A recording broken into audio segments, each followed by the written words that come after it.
Des policiers israéliens saluent le convoi qui transporte les restes humains retournés par le Hamas lundi soir. Mais le bureau du Premier ministre israélien Benjamin Netanyahou l'a confirmé ce matin.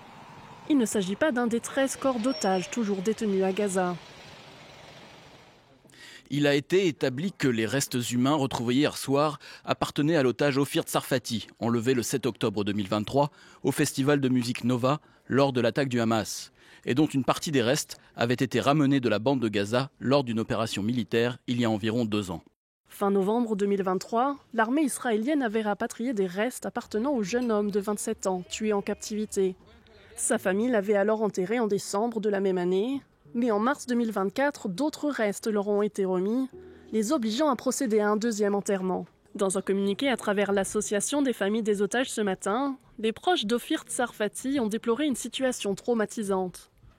C'est la 3e fois que nous sommes contraints d'ouvrir la tombe d'Ofir et de réenterrer notre fils. La boucle était censée se refermer en décembre 2023, mais elle ne se referme jamais vraiment. Depuis, nous vivons avec une blessure qui se rouvre sans cesse, entre souvenirs et nostalgie, entre deuil et mission. Les familles des otages ont appelé le gouvernement israélien à agir contre le Hamas et ont demandé à rencontrer Benjamin Netanyahou au plus vite. Le Premier ministre israélien, lui, a accusé le groupe armé de violation du cessez-le-feu et a convoqué une réunion d'urgence pour évaluer la réponse d'Israël. La première phase de l'accord à Gaza comprenait le retour de tous les otages, vivants et morts. Le Hamas s'était engagé à retourner toutes les dépouilles dans un délai de 72 heures. Mais jusqu'à présent, seuls 15 des 28 corps ont été rapatriés.